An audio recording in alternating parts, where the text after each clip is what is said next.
Miarahaba antsika rehetra dia miarahaba anareo izay any Madagasikara tsy maty foamanaina indrindra izay manodidina ny Antsirabe sy Betafo tamin'iny horohorontany izay nitranga tamin'iny alina iny tamin'ny iray maraina mahery kely teo. Voalaza farany amin'izao izany a dia 5,6 ny refiny a, ary any amin'ny 5 kilometatra any ambanin'ny tany misy an'ny fototra 13 kilometatra miala ny tsimandrefan'ny Betafo. Misy antony daholo ny ilazan'zareo andreo satria arakaraka an'ireo zany ny ahafantarana ny tanjak'ilay horohorontany. Voalohany indrindra aloha tamin'ny vao nivoaka ilay izy tamin'iny iray mahery iny a dia nilazain'zareo hoe 5,3 dia avy eo rehefa avy eo dia niakatra 5,4 fa ny hitako amin'izao zao dia hoe 5,6. Maninona miovovatra izany izy satria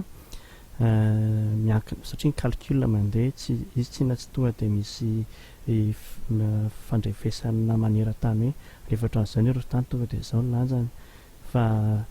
lasa ohatran'ny hoe sismologue kely izahay satria efa miatra aty aminay aty Italia foana ilay horohorontany dia jerevana hoe ahoana ny dégâts, ahoana ny zavatra mitranga. Fa ilay izy zany a ny tanjaka ny refiny io a dia miankina amin'ny fihetsiketsika ety ivelany, dia miankina amin'ny alalany, dia miankina amin'ny duréany. Ka voalohany indrindra aloha zany tsy maintsy fantatra aiza ny épicentre dia teo amin'ny épicentre firy minitra marina no duréana, firy segondra ny faharetany zany, dia avy eo indray a hoe firy ny alalany a mbola calcul koa nefa ny andrefesana izay tsy sisy metatra andrefesana anazy a, dia avy eo a ny fivotrovony eo amin'io épicentre io. Zay zany zavatra zay mampatonga anazy miovaova ilay fandrefesana anazy satria tsy na tsy tonga dia tsy maintsy mbola tadiavina aloha aiza marina ny épicentre dia rehefa hita ilay épicentre dia iny amin'izay zany a ny fihovitrovitra any amin'iny toerana iny amin'izay ny tena jerevana, dia ny laliny koa tamin'ny voalohany izao ny alaliny nataony hoe 10 kilometatra dia 10 kilometatra dia rehefa avy eo lasa 12 kilometatra, dikan'izay zany miovaova ilay izy. Rehefa lalindalina ohatran'izay zany izy dia tsy dia misy